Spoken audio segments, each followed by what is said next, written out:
سلام أبوشت عاد نوصانكم على مدلاتنا اتكتاتلو كبراتن كبرانن ازي لومي تلفزيون نلومي 10 سنة كلتشحن 18 عامة مرتنا بخمس قربلو ساعات زينا جميرلو كسام خنبتي مدمنا مسانا كتصنحن نيوتيوبنا سبسكرايب شير لايك كومنت مقبر ازي فيديو كتفلموا بخبرنا عدم كاب تግራይ ናብ አዲስ አበባን ካልኦት ክልላትን ብለይቲ ዝግበሩ ናይ ህዝቢ መጓዓዝያ ተኣጊዶም ወደብ አክሱማይ ዋዕላ ዝተወረሩ መሬታት ክምለሱ ንመናእሰይ ዕድል ስራሕ ክፍጠረሎም ጻውዒት አቅሪቡ ሻዕብያን አይተጌታቸው ረዳ መብራህሪ መልሲ ሂቡልሎም ሻዕብያ አይተጌታቸው ናይ ቀደም ፖለቲካዊ እምነቶም ዝከሓዱ ፖለቲካዊ ኮብላሊ ክብል አቆናጽይብዎም ዝብልን ካልኦትን ዝርዝር ዜናታት ተሰናዲና ኣለና لومي تلفزيون اواናውን ሚዛናውን ሓበሬታታት በብእዋኑና ባኽምን ከቀርበልኩም ሰብስክራይብ ምግባር ቤተሰብ ሚዲያና ክትኮኑን ዓድምና በዝርዝርና በዝሓዝናዮም ሓበሬታታት ከነስግረኩም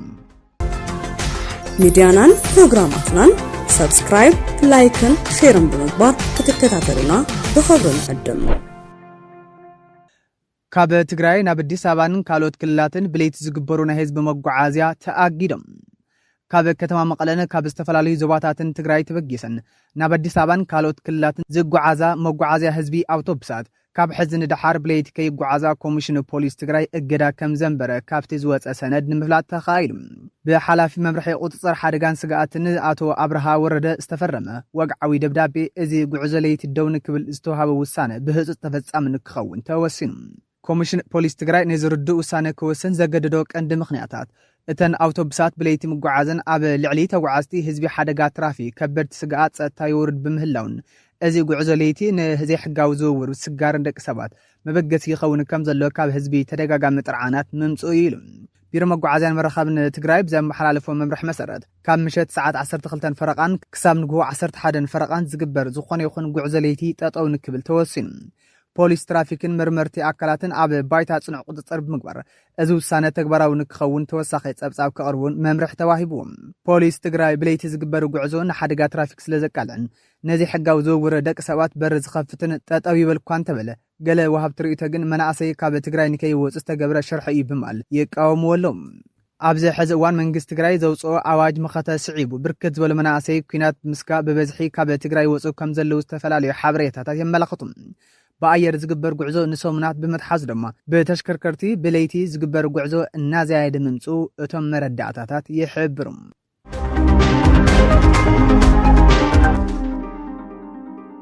ወደብ አክሱማይ ዋዕላ ዝተወረረ መሬት ክምለስን መናእሰይ ዕድል ስራሕ ክፍጠረሎም ጻውዒት አቅሪቡ ወደብ አክሱማይ ዋዕላ ኣብ ክልል ትግራይ ዘሎ ምስ ፍልሰት መናእሰይ እዋናውን ፖለቲካዊ ኩነታት ዝተሓዘ ጸገም ንምፍታሕ ዘላዓሊ ዝበሎ መግለጺ ኣውፅዮም አክሱማይ ዋዕላ ኣብ መግለጺኡ ስርዓት ብልጽግና ኣብ ልዕሊ ትግራይ ብዘካይዶ ዘይሕጋዊ ዕንወትን ዘረፋን ምኽንያት ህዝቢ ትግራይ ቅድሚ 2013 ዓመተ ምህረት ዝነበሮ ዕብየትን ተስፋን ህይወቱን ከም ዝሓረሞ ገሊጹ መናእሰይ ትግራይ ብሰንኪ ስእነት ስራሕን ዘይሕጋዊ መንገድታትን እናተጓዓዙ ናብ ሃገራት ሱዳን سعود عرب ليبيان سوماليان كسددو يقددو كم زلو أبو ون كبيد مكراي بصحم كم زلو جاليس نزي حدقنيا سدت نمعقات أب من محدار فتحي مريتن هافتن تفترون زلو أقامات بمفتاح نمنعسي عدل سرح كفتر اللو كبل جاليس وسي خدم ما استورر مريت تجراي كملس تمزابل توجنات نعمر ربتهم كملسو كم أول منعسي أب عدهم تسفى السنقلو من قصقاص كلي قبايلم أب مودعة من قصة تجراي نظم الصعب مفتح حسابات مسارة مكبر تكلاو محاوراته أو واحدو ፍልሰት መናእሰይ ምንካይ ንስተሰደዱ ናብ ዓዶም ንምምላስን ክግበር ዝግበኦ ውድብ አክሱማይ ዋዕላ ጻውዒት አቅሪቡ እንተኾነ ግን እቲ ውድብ ብስጋኣት ኩናትን ግድድ ወታደራዊ ግፋን መናእሰይን ዓዶም ገፊፎም ይስደደሉውን ዝብል ክሲ ግና እቲ ውድብ ኣይጠቐሶን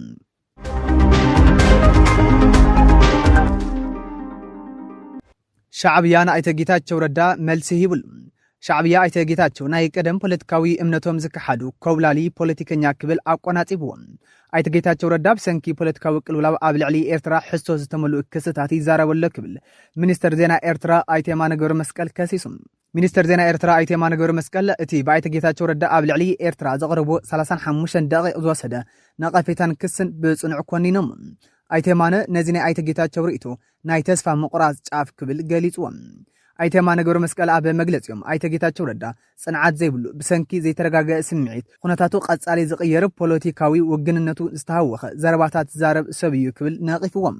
ሕዚ ምስ መንግስቲ ፌደራል ብምሕባር ንነዊሕ እዋን ዝነበሮም ፖለቲካዊ እምነታት ብዘይ ሕፍረት ክክሕድ ከም ዝጀመረ ብምጥቃስ ኣብይ ዲንኪ ፖለቲካዩ ዝበለሉ ሓዊሱ ኣብ እዋን ኩናት ትግራይ ኣብ ልዕሊ ፊልድ ማርሻል ብርሃኑ ጁላን ሰራዊት ኢትዮጵያን ዘሕልፎም ንዕቀት ዝተሓወሶም ዘረባታት ኣዘኻኺሮም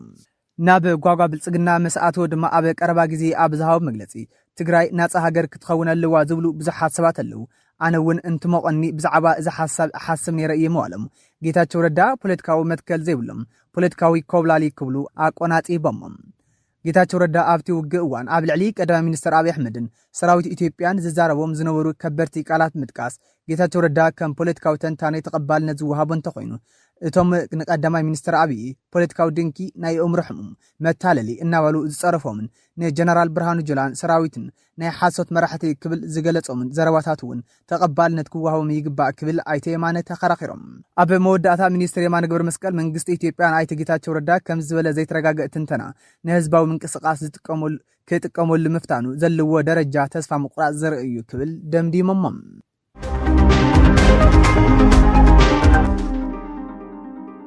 ኢዜማ ናይ ወፃኢ ሚድያታት ኣብ ትግራይ መረጻ ዘይምክያዱ ኣጋኒነን ከም ዘቕረብኦ ነቒፉ መራሒ ዜጋታት ኢትዮጵያን ማሕበራዊ ፍትሒ ኢዜማ ኣይተ ዮሴፍ መሳፍንት ማዕኸነ ዜና ወፃኢ ሃገራት ብዛዕባ እቲ ክልል ትግራይ ኣብ ሻብዓይ ሓፈሻዊ መረጻ ኢትዮጵያ ዘይተሳተፍሉ ኩነታት ኣመልኪተን ኣጋኒነን ከም ዘቕረብኦ ነቒፈሎም ኣይተ እዮብ ምስ ቻናል ኣፍሪካ ኣብ ዝገበሮ ቃለ ምሕተት ኣብ ዝሃቦ መግለጺ እቲ ዝተኻይደ መረጻ ኢትዮጵያ ምስቲ ቅድሚ 5 ዓመት ዝተኻይደ ሃገራዊ መረጻ ክነጻጸር ከሎ ዝሓሸ ምዃኑ ገሊጹ ባይተ ወከልቲ ህዝብታት ብድምር 547 ወናብር ከም ዘለዎን ካብዚኦም እቶም 38 ጥራይ ናይ ትግራይ ከም ዝኾኑ ዝጠቐሰ ኣይተ እዮብ ኣገዳስነት ናይ ዘወናብር ግን ንቻናል ኣፍሪካ ሓዊሱ ብናይ ወፃኢ ሚድያታት ተጋኒኑ እዩ ክብል ኣብቲ እዋን ቃለ ምሕተት ተዛሪቡ ኣብ መንጎ መንግስቲ ፌደራልን ሕወሓትን ዝተፈጠረ ፈላላይ ሓሳብ ስዒቡ ዝተፈጸመ ጀኖሳይድ ውድብ ኢዜማ ቀንዲ ደጋፊ ብልጽግና ነይሩ ዝበሉ ገለ ወሃብ ትርኢቶ ወሲኾም ድማ ኩል ግዜ ኢዜማ ዝሕዞም ቅዋማት ኣንጻር ረብሓ ህዝቢ ትግራይ እዮም ክብሉ ነቒፎም ኣብዚ ሎሚ ዝተኻይደ መረጻ ንውድብ ሕወሓትን ሳወትን ሓዊሱ ኩሎም ኣብ ትግራይ ዘለዉ ውድባት ተመዛበልቲ ከይተመልሱን ግዛኣት ሓድነት ትግራይ ከይተረጋገጸን መረጻ ኣይካየድን ዝብል ቅዋም መሓዞም ይዝከር ገለ ተንተንቲ ፖለቲካ ብወገኖም ትግራይ ንኻልኣይ ግዜ ኣብ መረጻ ዘይምስታፋ ካብ መንግስቲ ኢትዮጵያ ክትግለልን ድሌት ህዝቢ ትግራይ ከይመላእን ካብ ምግባሩ ብተወሳኺ እቶም በብእዋኑ ዝተፈጠሩ ምኽንያታት እቲ ህዝቢ ሕገ መንግስታዊ መሰሉ ክጥቀም ዘይምኽኣሉ መሕዘኒ ተግባር እዩ ይብሉ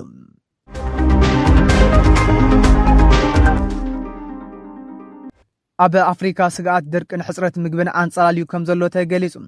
ኣብ ዝመጽእ ዘሎ ክረምቲ ኣብ ብርክት ዝበለ ሃገራት ኣፍሪካ ሓያል ሕጽረት ዝናብን ድርቅን ከጋጥም ከም ዝኽእል ተሓቢሩ ሰሞያ ኩነታት ኣየር ከም ዝሕብርዎ እዚ ሓደጋ እዚ ካብ ፓስፊክ ውቅያኖስን ብዝለዓለ ኩነታት ኣየርን ንኩነታት ኣየር ኣፍሪካን ብዝቆጻጸር ዘሎ ክስተት ኤልኒኖ ዝመጽእ ኢሉ ትካል ብሄራዊ ምሕደራዊ ውቅያኖስን ከባቢ ኣየርን ኣሜሪካ ኣብ ዘውፅኦ መግለጺ ናይዚ ዓመት ኤልኒኖ ክሳብ ዝመጽእ ዓመት ዝሰግር ኮይኑ 63 ሚእታዊ ኣዝዩ ሓያልን ውዑይን ኣየር ዘስዕብ ምዃኑ ኣጠንቂቖም ብመሰረት እዚ ትንቢት እዚ ኣብ ደቡብ ኣፍሪካ ኣብ ሳሕል ምዕራብ ኣፍሪካን ብርቱዕ ድርቅን ልዑል ሙቐትን ከስዕብ እዩ ኣብ ከባቢ ምብራቕ ኣፍሪካ ዝህሉ ዝናብ ድማ ካብቲ ልሙድ መጠን ኣዝዩ ዝተሓተ ክኸውን ኢሉ እዚ ተፈጢሩ ዘሎ ለውጢ ኩነታት ኣየር ብፍላይ ከም ሶማልያ ኢትዮጵያን ደቡብ ሱዳንን ኬንያን ኣብ ዝበለ ሃገራት ነቲ ዘሎ ኩነታት ድርቂ ከም ዘጋድዶ ተገሊጹ እዚ ሕጽረት ዝናብ እዚ ንስራሕቲ ሕርሻ ዓብይ ስጋት ብምፍጣር ውሕስነት ምግቢ እቲ ከባቢ ከናውጽ ከም ዝኽእል ተሓቢሮም